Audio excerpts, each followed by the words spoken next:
So the lighting in here should be better than the last video that I shot like this, but something tells me it might be a little overexposed. Oh well, whatever. You're here to listen to my voice anyhow. So today we're going to talk about a problem that plagues a lot of new programmers, people who are studying computer science or programming in college, trying to get a degree. And inevitably you're going to take a few courses. One of them is probably an intro to object-oriented programming. The class is probably going to be taught using Java nowadays. Maybe your university is still using C++, whatever. But you'll take that class, and you may or may not take a few other languages as well. You might take a C# course, you might take a Visual Basic course, you might take Insert X Turing Complete Language here. And you'll notice a pattern after your second or third time around, and that's that all of these language courses, they teach you the same things. Right? They teach you your basic control structures, your if statements, your loops, basic mathematical arithmetic things like how to get pi, how to do exponents, how to take a square root. They'll teach you how to create basic console apps, like you'll probably, I guarantee that if you've been through one of these classes, you've made a Celsius to Fahrenheit converter, maybe you've made a palindrome detector, maybe you've made some other sort of glorified calculator where it takes input and adds some stuff up, does some basic math to it. And of course, for specific language courses, like if you're taking C++, they're going to teach you about vectors and dynamic memory allocation. Java, they'll teach you about probably JavaDoc or something like that. They'll add something specific to the particular language probably at the end, and little bits and pieces slipstream through. But they're all pretty much the same. The end result's the same. You end up making just really useless console apps, and you feel really inadequate because that's all you know how to do. And if you're like me, when I was at that stage, you're probably wondering, well, how do I go from this to making an exe file that installs a program that has a full, user interface?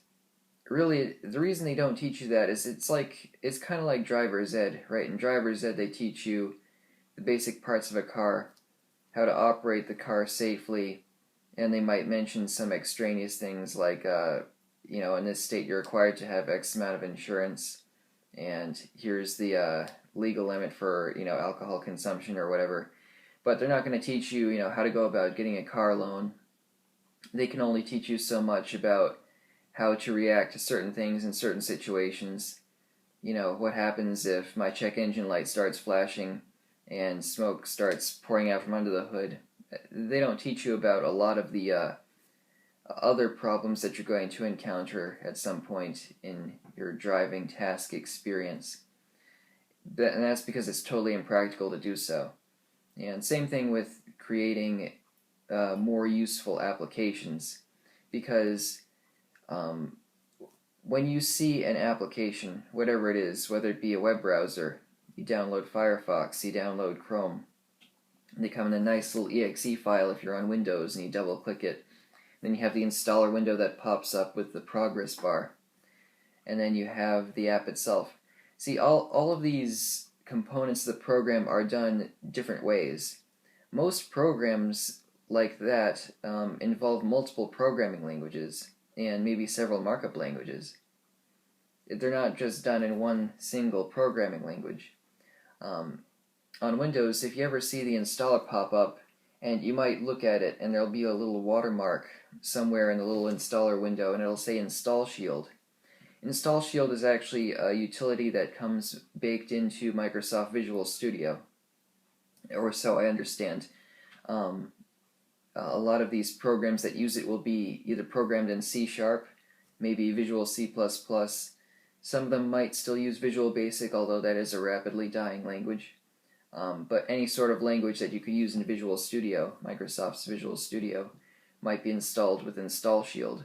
So that's where that comes from. And that's not necessarily native to the language. It's just a tool that Microsoft's given you to install stuff on their platform. So right there, that's one component. Then you have to look at what it's actually doing, right? It's when you're installing a program, all the program is doing is scattering files into different folders, different directories on your system, so that you have different dependencies elsewhere.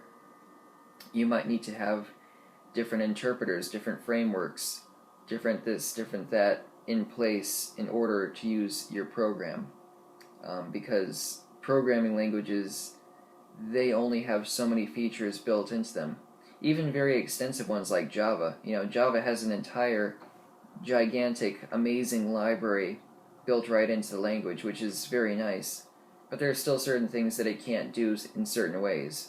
If you want a GUI, you can use the built-in Swing library, but most people don't do that. Most people want to use an external library or framework for creating graphical applications, because although Swing's convenient, it's portable, it's not the prettiest looking graphical user interface if you've ever seen a Swing Java application before.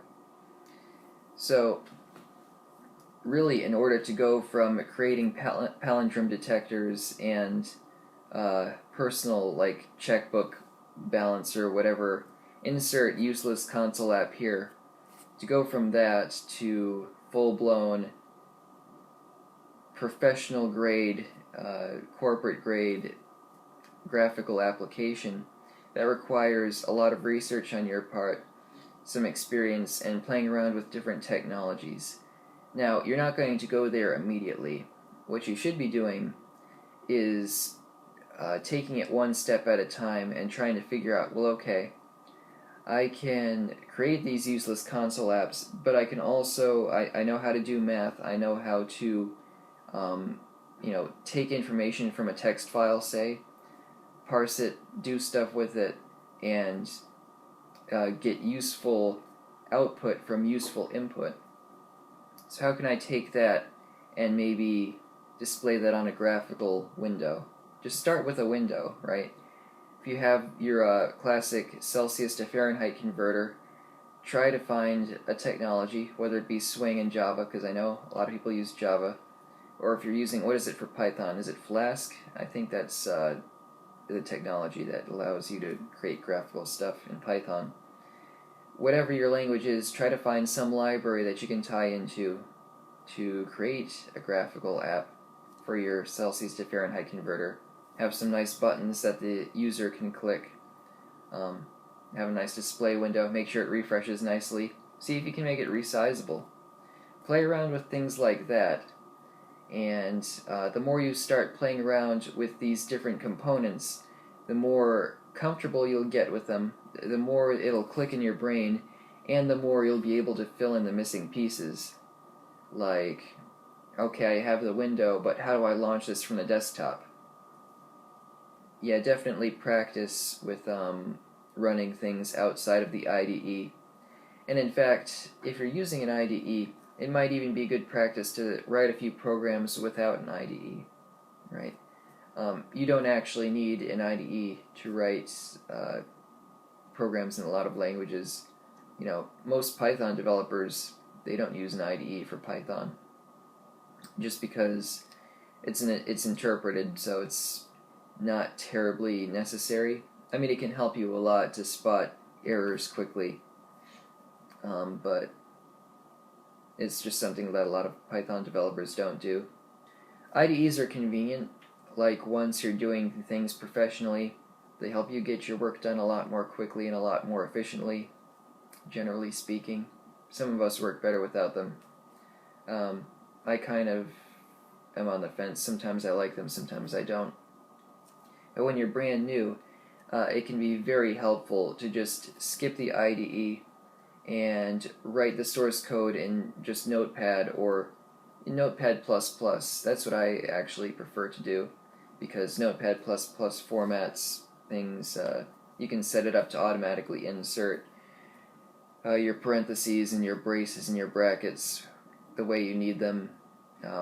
You can set it up to automatically indent, so it'll help you format your code a little bit better but it won't hold your hand at the same time. And you'll end up forming better habits early on because you won't be relying on looking for little red dots next to your lines that say, oh, you missed a semicolon here, right? The less of that you have, the more apt you'll be to not make those mistakes in the first place. So that's something I'd recommend, just as a side note. If you have any further questions about this topic, feel free to ask. Just leave them in the comments section below. I usually am pretty good about reading comments. But anyhow, thanks for watching, and stay dantastic.